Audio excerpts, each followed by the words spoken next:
இருந்து வரீங்க என்னங்கண்ணா எங்கே இருக்கு தருமபுரியா சரி சரிங்கண்ணா மாடு வாங்க வந்தீங்களா விற்க வந்தீங்களா விற்க வந்தீங்களா எத்தனை மாடு விற்றீங்கண்ணா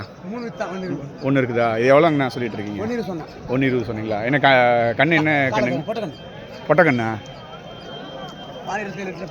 பால் 27 லிட்டரா மாடு எந்த ஊர் மாடுங்கண்ணா பெண்ணாகரம் மாடா சரி சரிங்கண்ணா இது எத்தனாவது ஈத்துங்கண்ணா மூணாவது ஈத்தா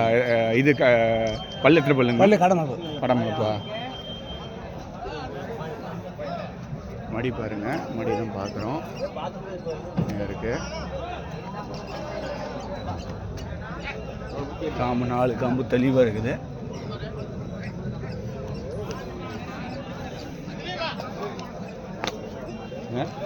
இது மாடோட கண்ணுட்டிங்க கிடாரி கண்ணு பொட்டக்கண்ணு கண்ணுட்டி போட்டு 20 நாள் இருக்குமா இல்லை 10 நாள் இருக்குமா 5 நாளாக இருக்குங்களா சரிங்க